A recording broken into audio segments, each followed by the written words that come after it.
Start rolling. Call, please. Scene 20, take 1. Committed to serving the TT community, we've created the TT Awards as a response. TT standing for top tier, where black women can have their rightful say about what hair and beauty products they love and feel empowered knowing that we're championing their voices to lead the next wave of hair and beauty staples. The TreasureTress TT Awards is not just an awards presentation, it's for the culture. To complement our hair and beauty categories, we have also included an honourable award for Woman of the Year. This is an opportunity for the community to pay homage to women that inspire us and truly embody what it means to be part of the TreasureTress sisterhood. Dynamic, beautiful and inspirational in every sense of the word, we hope that as you watch this you feel seen, you feel heard, you feel appreciated and most importantly, united. With the help of our trusted hosts and our inspirational women, you'll see that our experiences make us more similar than they do different and exemplify that this is just the beginning for Black beauty. Welcome to the TT Awards.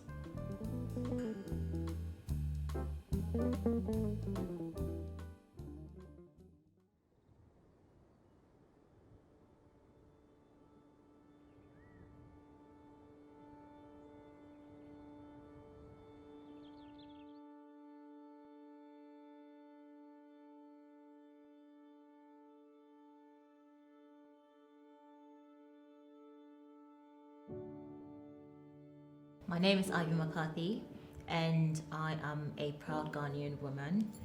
I come from the capital of Ghana, which is Accra, so I'm a proper Accra girl.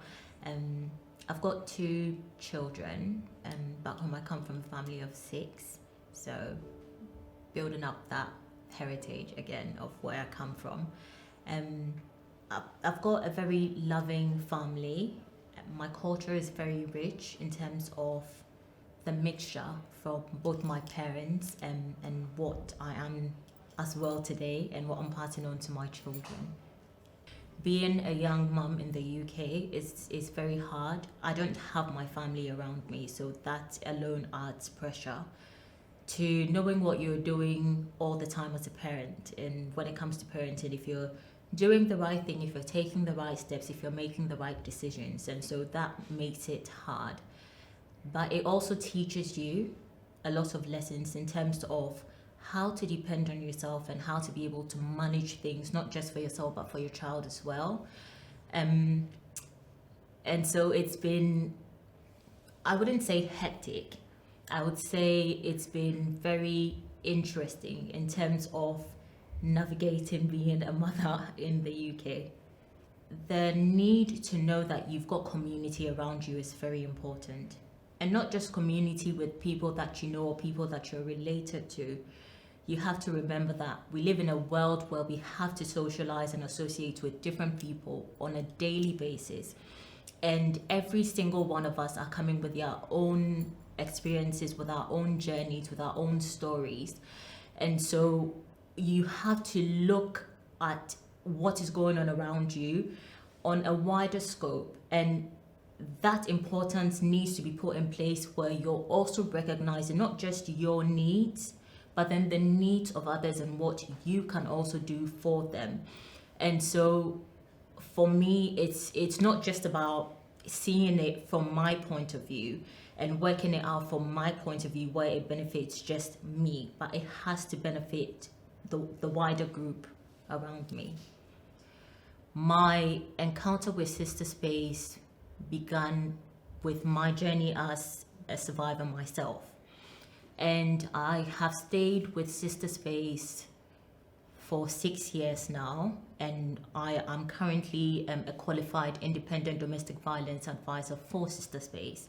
So I'm now in the position to be able to support and help other women who are just like me, other women who are also from other countries, are from Africa, and our cultures are the same and traditions are the same. And so there's that understanding there, there's that sympathy, there's that empathy, there's that love that I can show and say to my fellow sister, I understand what you're saying, I understand where you're coming from, I know how you're feeling, and be able to help and support in a way that I was helped and supported, just to be able to give back. We all have the right to feel confident.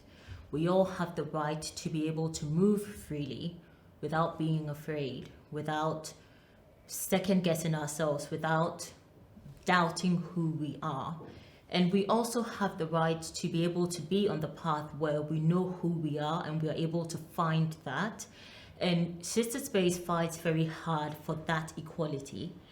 And Sister Space goes forward where we are not only fighting for equality against perpetrators, but we are also fighting for equality against the way agencies treat women who look like me, the way agencies see women who look like me. Therefore, the kind of services that they're ready to offer to women like myself, which is in most cases nothing at all, we're left with nothing.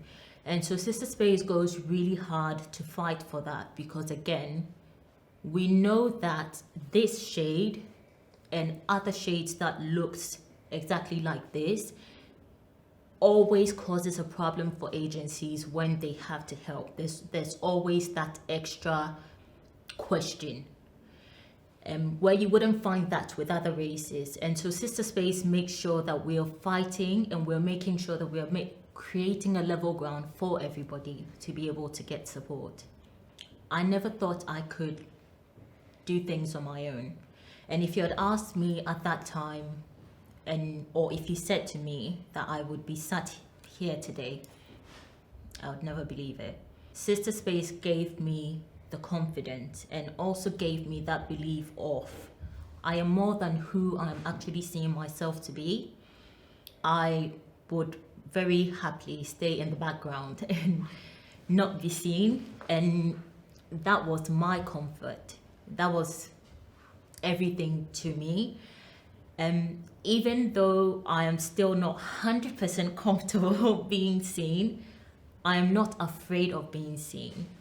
And that also is very important to me, because I have a daughter who has to see me in a way that she will be seeing herself in the future. And so I'm not just doing it for myself. I always have to put her into consideration. And Sister Space has built my confidence up so much. It's also built my love to give back. It's built my love to know that no matter what the case is, if something isn't right, you have to be able to stand up for what is right. And Sister Space has really done that for me. I'm not hiding in the shadows anymore. I'm not fully in the light, but I'm taking little baby steps to get there, and I'm happy with that progress. I never thought that I wanted to change my shade, because my dad put that love of, this is who you are, love it. So I never considered I want to be lighter. I never thought about that at all. But now I am appreciating who I am and what I stand for and what my shade means and where I come from. But I am appreciating it more because I'm also seeing more women appreciating who they are. I didn't really have that when I was growing up. I saw a lot of women try to change who they are, and a lot of women change who they are. Right now, I'm seeing a lot of beautiful women who are happy with who they are, and they are happy in their skin, and they're so beautiful and gracious and regal with it. And I'm learning to do the same thing. I don't wear my hair because I don't know how to do it. But again, this is my thing, and I wear it proudly. And I'm teaching my daughter that she wouldn't like to have this style, but again, she would have that confidence to know if she ever chose to be somebody that she was comfortable and she was confident in being, she could definitely do that. Because again, I mean, look at me. I'm not the world will say, typical woman in terms of looks and in terms of features or the way that I carry myself. Sometimes I'm very silly. I could be running down the street and I'll do silly things. But I want my daughter to learn and to know that she is going to be beautiful regardless of who she is, what she chooses to do. what she decides to look like, she is always going to be authentic in herself, and she's going to be her own authentic truth. No one would be able to tell her story for her. Hi, I'm Charlotte Williams. I'm the founder of an agency that focuses on inclusive marketing, and I'm also an influencer myself. So showing up at work, I kind of have to be put together. My hair normally is the first thing everyone sees because it's quite big. So I try to make sure that I use products that work for me and I look as best as I can every day. I use a lot of products, so the cleansing stage is really important. I co-wash every week, and then every 2 to 3 weeks I'll use a cleanser, a proper cleanser, to really get rid of that build-up. And for me it's really important, especially I wear braids quite a lot, and just making sure that it's really getting rid of everything that's kind of like fallen into the braids and into the scalp. But yeah, cleansers are super important. As voted for by the TreasureTress community, TT Awards 2021, Cleanser of the Year is Afrocentric Swish Sulfate-Free Shampoo.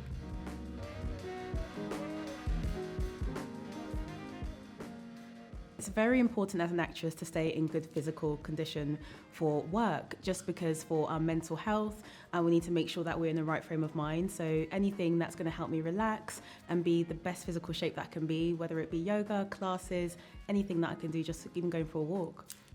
My conditioning process is very long, so I like to wash my hair twice before using a really deep conditioner, so usually a mask or something that's very hydrating for my hair. I never leave it in for 3-5 minutes per the instructions. I leave it in for at least 30 minutes. Make sure it really marinates and infuses in my hair before washing it out and detangling it. As voted for by the TreasureTress community, TT Awards 2021 conditioner goes to Aunt Jackie's Rescued Thirst Quenching Recovery Conditioner.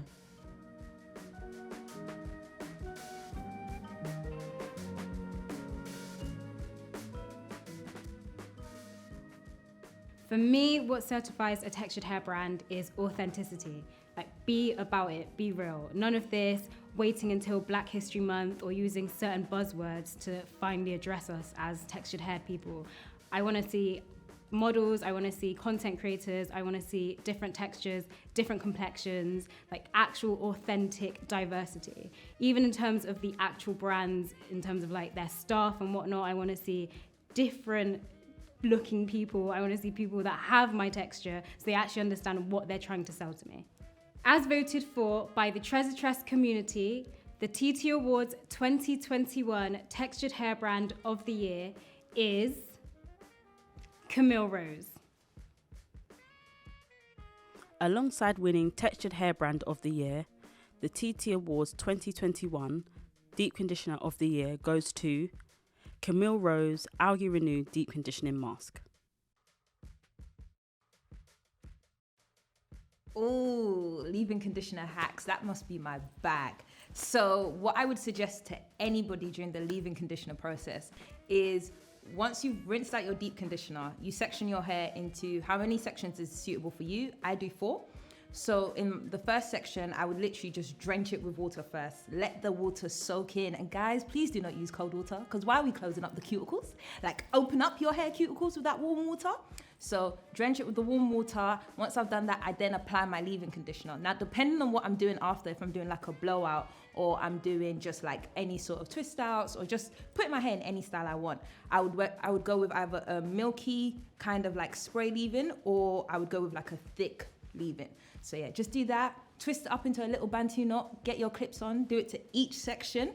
Put your little shower cap on, sit in it for 30 minutes. And guys, I'm telling you, that's the best trick I can guarantee you. Your hair will be moisturized in time. I'm telling you, it's the best thing ever. That's my leave-in conditioning hack. And I'm going to stick by it. I stick by it. Okay, the tub makes sense because there's a lot more of it compared to the bottles. However, some of the bottles, the liquid leave-in with the like little squeezy is just as great. I just finished them too quickly. But, ooh, I might have to... It's a bit, you know what? Okay, decision to be made. It's gonna be the ones in like the bottles, not the sprays though. Like more like the kind of like creamy substancey ones in the little bottles that I just squeeze out. As voted for by the TreasureTress community, the TT Awards 2021 Best Leave-In Conditioner goes to, drum roll please, African Pride, Coconut and Baobab Leave-In Cream.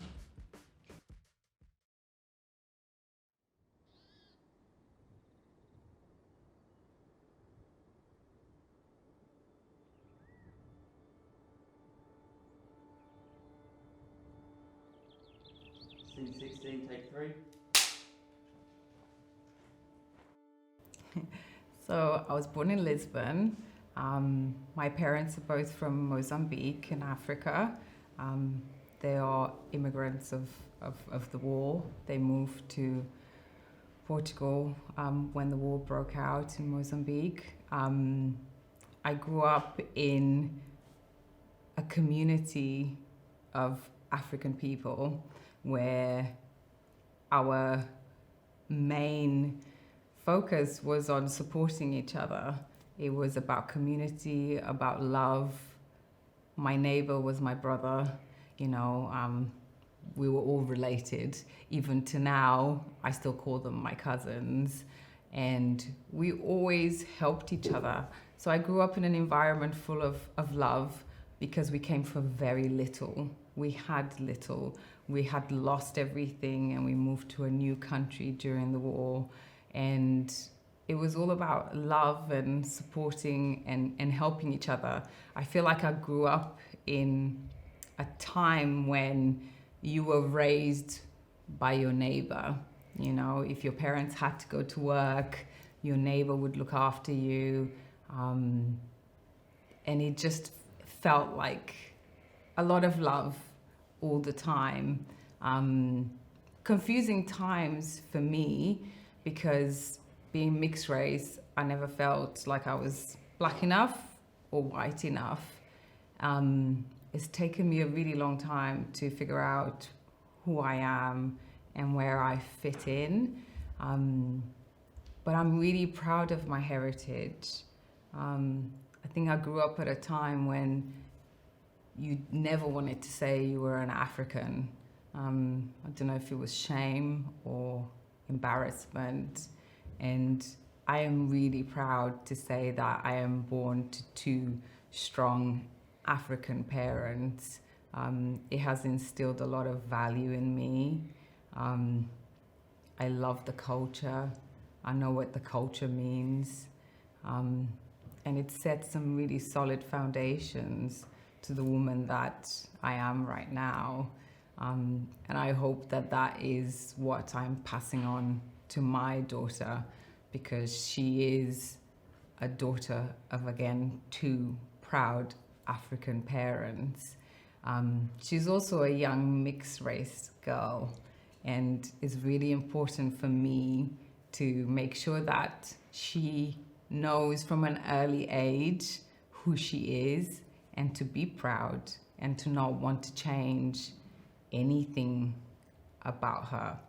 So in a way, I'm trying to bring some of my upbringing to her now so she knows how it feels to grow up at a time when you are proud to be who you are and not wanting to hide any part of what makes you you. I moved to the UK in '94. I did not speak any English. I had basic school English. And I went to a school that was predominantly white. So even if I am light skinned in a school that's predominantly white, I really did stick out. I had really long curly hair and I looked different. I got made fun of. I got bullied every single day. I would go home crying. I would tell my dad that I just couldn't do it anymore and I wanted to go back. And my dad just never really, he would never have it. He goes, you're going back. And I kept going back and I kept going back. And I couldn't understand how someone could have so much hate for someone that just looked different to them. And that was, I guess, the first time in my young years that I realized that I looked different. Because growing up, I was in an environment where everyone looked like me. So growing up was pretty straightforward. But then when I came here, I knew I looked different. I knew my hair looked different. And I think that's probably when my journey started of changing how I looked. So I no longer wanted curly hair. I did everything to try and make my hair straight, to a point of, I think in those times there was no straighteners. I'd take an iron and I'd put my hair flat on an ironing board and I would iron it out to make sure that it was straight. So when I would go to school, I would have this dead straight hair.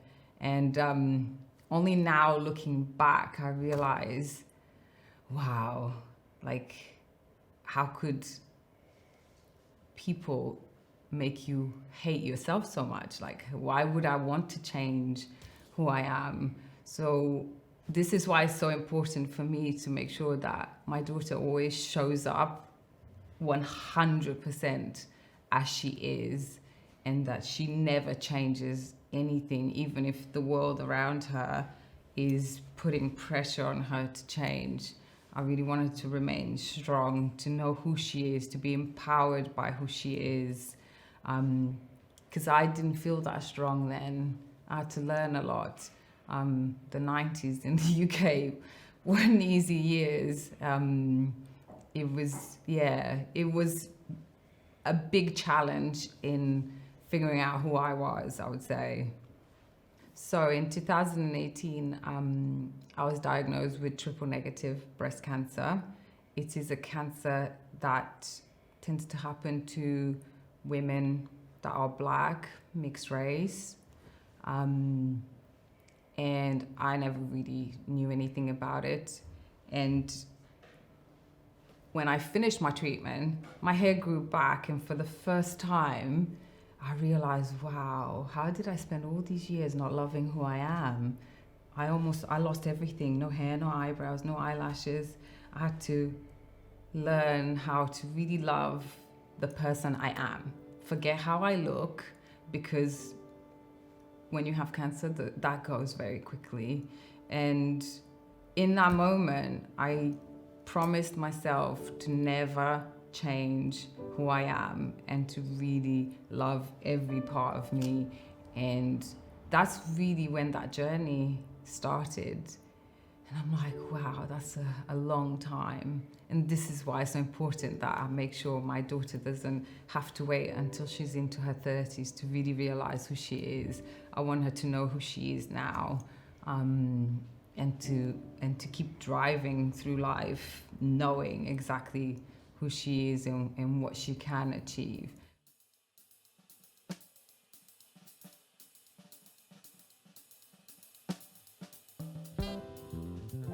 How experimental am I with styling my hair? I don't often get a chance to experiment, and I've had so many differing experiences, not always good. I tend not to experiment too much, but with brands such as TreasureTress, for example, it gives me the opportunity to do so. So whenever I do get a spare minute, I always try to experiment here and there. I always do my hair myself as well. Being a mum and a content creator, I don't always have enough time to be as organized as everyone else. I'm very unorganized. So I tend to pick up and go more often than not. It depends as well. So if, for example, I have a specific hairstyle like I do at the moment, I will pair my outfit to match that, and vice versa. If I've got a particular outfit that I want to wear for the day, I might match my hair to my outfit too. So it's like swings and roundabouts. As voted for by the TreasureTress community, the TT Awards 2021 Styler of the Year is the Sheer Moisture Coconut and Hibiscus Curl Enhancing Smoothie.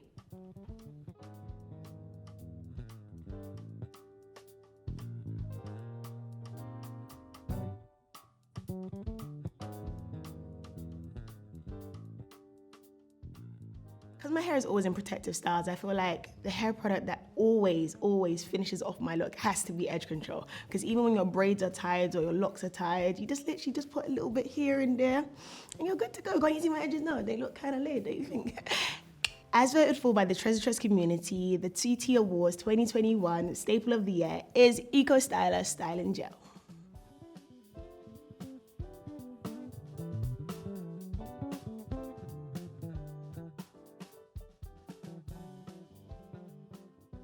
An accessory is absolutely essential to my wash day routine. I love organization, and that doesn't change when it comes to my hair. So I section my hair off into sections, and then I use an accessory, preferably a brush, a detangling brush, to help me work through any knots or any tangles. And then I just simply twist my hair. For those starting out on their wash day, my feelings about organizations remain true. You absolutely need to make sure that you're working in sections, and clips are an essential way, or a really key way, to help you do that. So while you're trying to tackle the right-hand side of your hair, you'll just clip up the left-hand side of your hair, and so on and so forth. So clips are just a really, really key and a really, really easy way to make sure that you have a really smooth wash day that doesn't feel overwhelming, doesn't feel draining, but actually feels quite luxurious.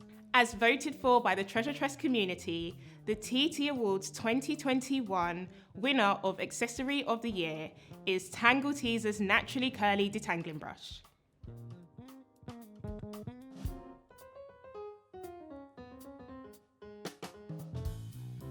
So there's a lot that I try to pack into my day. I'm quite the optimist, and my schedule reflects it. It's very tiring. But to make sure that I am always moisturized and I have everything that I need, I always carry around a smaller size butter of whatever butter I'm using. So if the brand produces a mini, I'll carry around the mini in my handbag. If not, then I'll get one of those empty containers and just share some of the butter from my regular pot into my travel pot and pop that in my handbag. So in my handbag, you will always find a body butter used as a hand butter and whatever else I need it for on the day. As voted for by the TreasureTress community, the TT Awards 2021 winner of Cult Beauty Product of the Year is Palmer's Cocoa Butter Formula Original Solid Jar.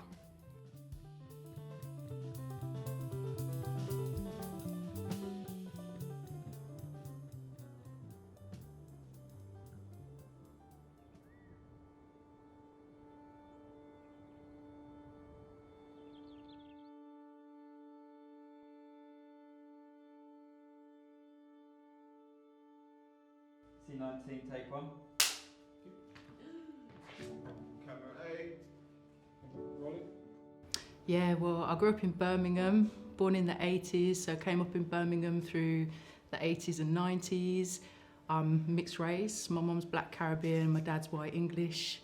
I've got an older white brother, a younger brother who's also mixed race. I was really close to my mum's side of the family.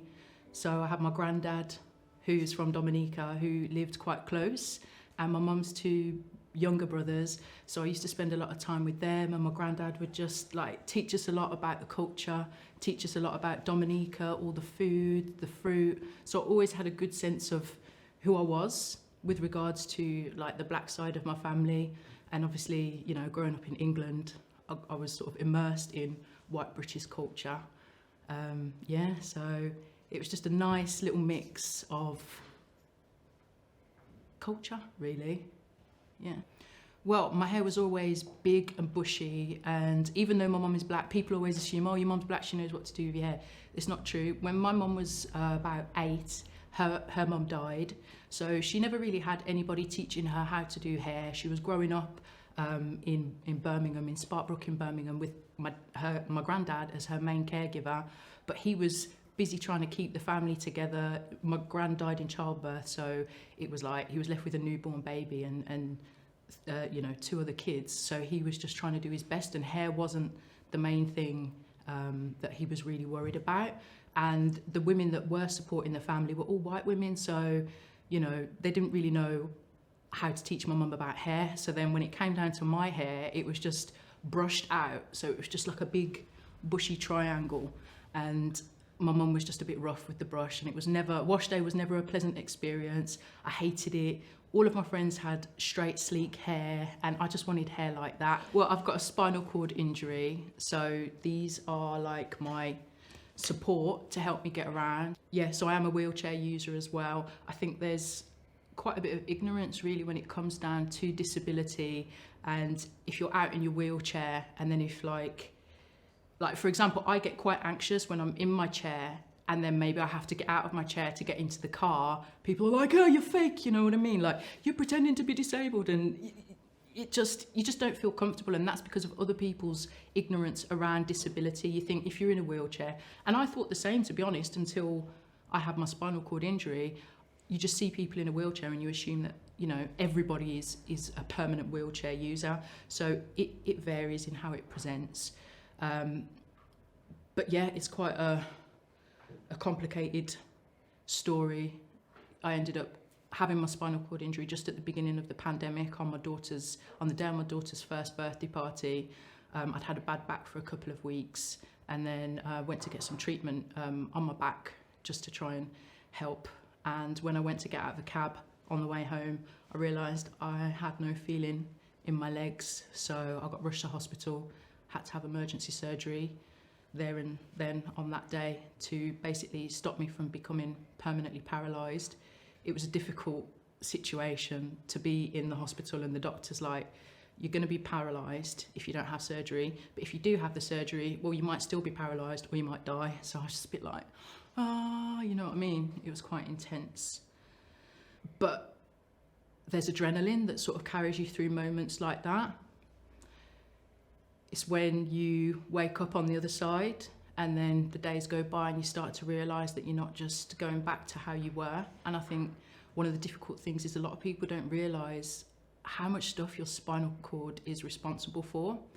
And it's things that are quite taboo to talk about, which made it a little bit difficult in the beginning because nobody wants to talk about bladder and bowels and all of that sort of stuff. But the reality is when you have a spinal cord injury, depending on the level that it's at on your spine, you know, it's going to impact some of those crucial bodily functions. Resilience isn't something I was born with. It's been like a muscle that I've formed over the years through the various different traumas and challenges that I've been through in my life. And with each thing that has happened, it's like I elevate a little bit more spiritually. And as hard as it is to have to think about some of the stuff that's happened, if I had to go through it all again to get to where I am now mentally, like the strongest I've ever been, the happiest I've ever been, and I might even cry now, but people look at me when I'm out and I'm walking and I've got my daughter and they look at me and they see me struggling, but they don't see what I see, and I see what a blessed life I have.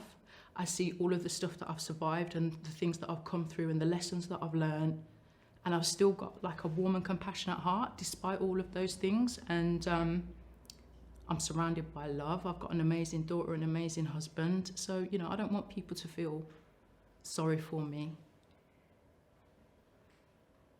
But, it's not easy. Listen, people say that we are here to teach the children. Like, she has been my biggest teacher.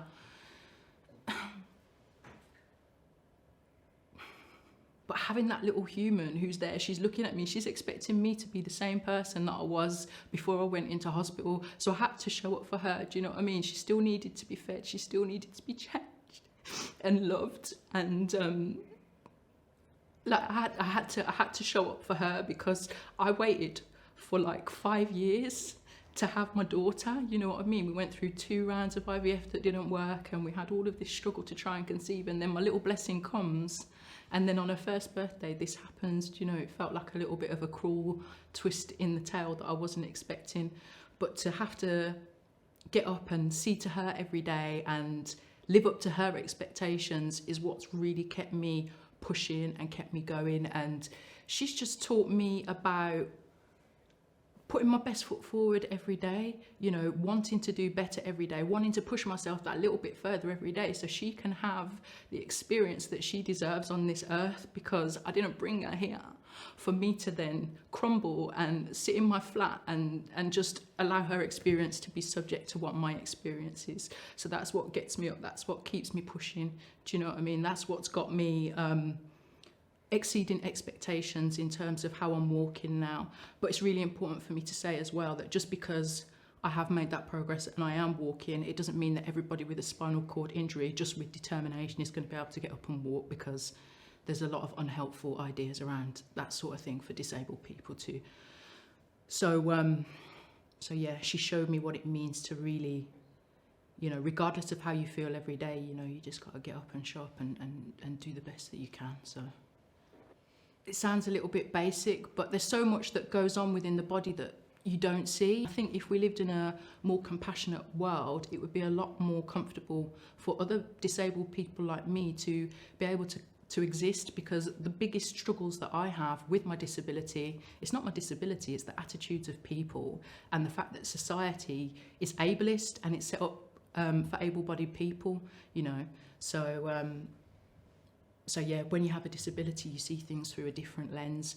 I wish it didn't take for me to have a disability for me to see that, because I was ignorant as well before, which is, I'm embarrassed to say, but it's the truth, and I think a lot of people are. So yeah, but how do we do that? Through more representation, and I think that that's what's pushing me out of my comfort zone now, to want to be more visible. I've always wanted to shy away from things a little bit, but I'm ready to be visible now, because I think that other disabled people, not even just other disabled people, other women that have been through difficulties and been through traumas, like, deserve me to stand up and to be able to sort of help to impart the lessons that I've learned and the things that I've come to learn. And yeah, I can't look after my hair the way that I used to. I made a special exception to come here like looking presentable today, but my home hasn't been adapted yet. I'm still like 2 years down the line from my injury. I'm still waiting for adaptations to be made at home. So it just means that washing my hair is a real challenge, because I don't have, one, the energy or the power in my back to be faffing about over the bath, because I've only got a bath, I don't have a shower. So it is very difficult for me to maintain. And when you're someone who's become used to your identity, you know, with your hair out and naturally curly all the time, and then you're just living in a matted mum bun for like the majority of the time, you know, you don't feel good about yourself. It has had a big impact on my confidence. Like, I was quite anxious to come out today, I'm not gonna lie. I turn up and I'm smiling and stuff, but I haven't really seen anyone or been anywhere for like 2 years. So to come out and to get these shoes on, because the best I could do is slide my feet into Crocs. It's just little things like that, you know, things that you take for granted. Even having the stamina to like braid my hair, I can't do that now because my back spasms and just the pain. Like, I haven't had a day in 2 years where I haven't been in pain. So to do anything other than just to turn up for my daughter and try and do the best that I can is like going above and beyond that in terms of like how I present. It's a bit of an effort, to be honest. So it's not always something that takes priority anymore, you know. I was so close to shaving my hair off, because when I came out of hospital, I hadn't been able to brush it. My mum had to come from Birmingham to detangle it. It took like 2 days. And I just thought, I'm not going to be able to look after it. I'm just going to shave it. But I didn't. I just left it, and, you know, here we are. So, yeah. But it's the little things like that you take for granted that you just can't do as easily.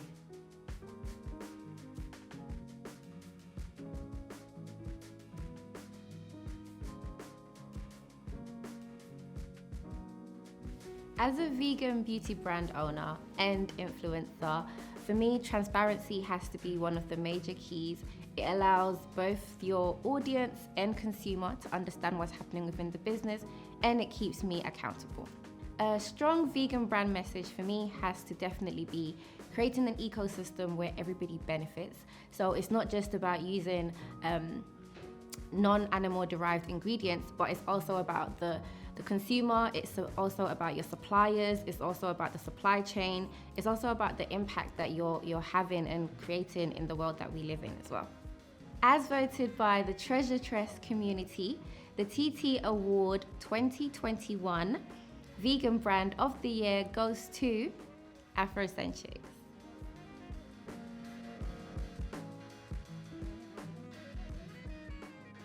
I've been wearing my hair natural now for about 6 years. Honestly, it was the best thing I ever did. I had natural hair up until I was like 19.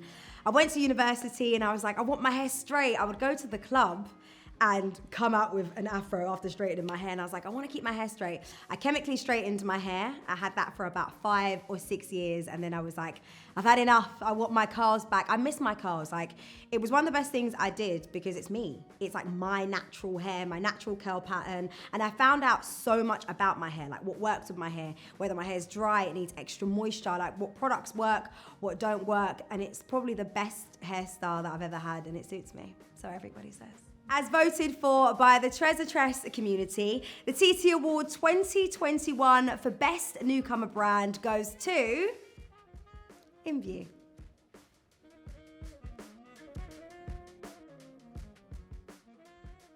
As an influencer who's been in the space for over 10 years, I would describe effective longevity as brands who understand their audience, their community, and the reason for why they're in the space.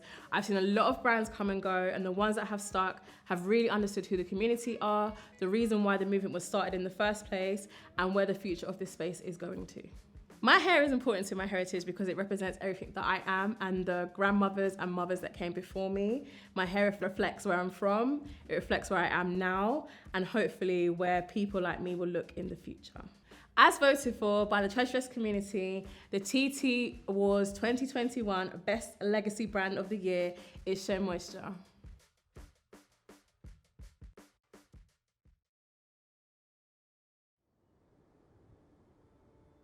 17, take 1.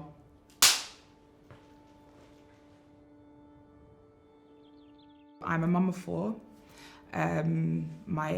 My background is Nigerian, so my mum's half English and half Nigerian, and my dad's Nigerian.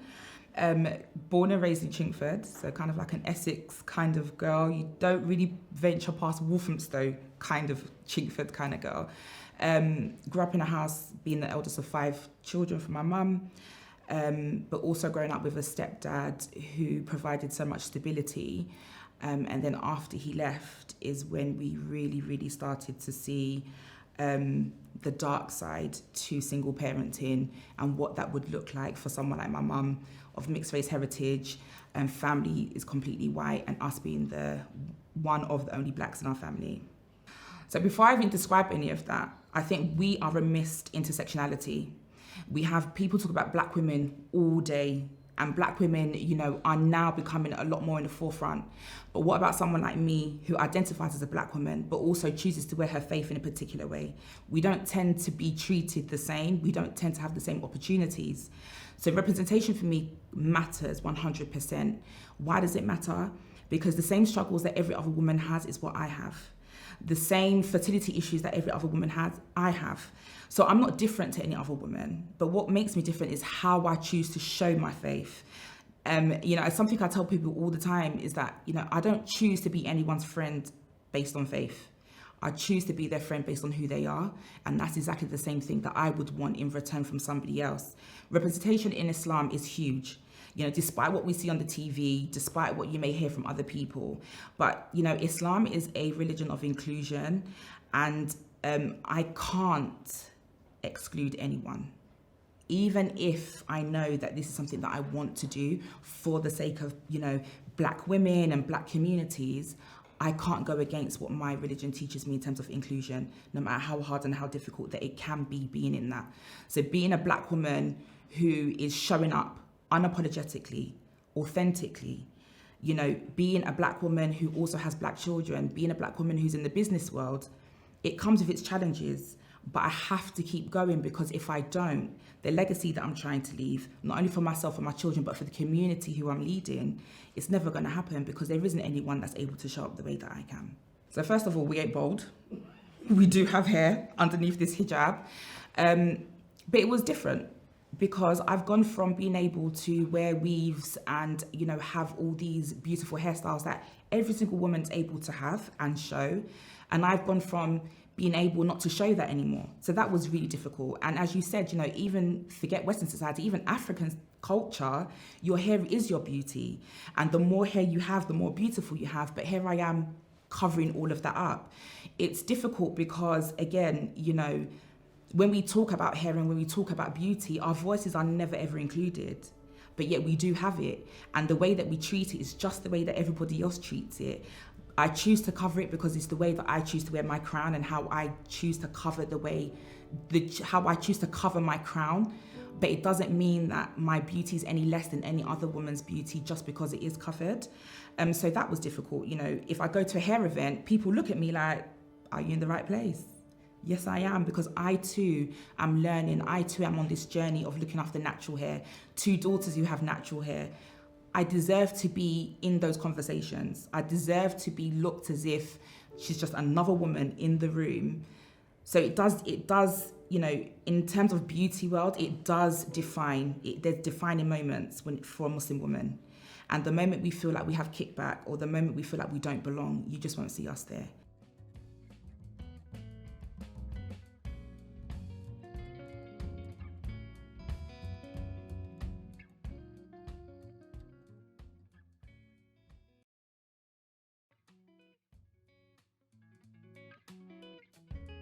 It was really important for us to create a category for Women of the Year in the TreasureTress TTAwards 2021, because while beauty plays a huge role in all of our lives, we know that beauty isn't skin deep, and it's actually about the paths and the journeys that we all go along and the incredible women that we meet along the way. So today you've heard the stories of women of all shapes, sizes, faiths, ethnicities, who truly embody and exemplify what Black beauty truly is. So we're really excited to announce the winner. And in announcing the winner, we've actually redefined the category. The category is no longer Woman of the Year, but it is Women of the Year. These are the women that we just simply could not choose between. It's not a race and it's not a competition. We're all in this together. It's about sisterhood, it's about community, and we felt like this was the best way to celebrate it. Thank you for choosing to be a part of this community. Until next year.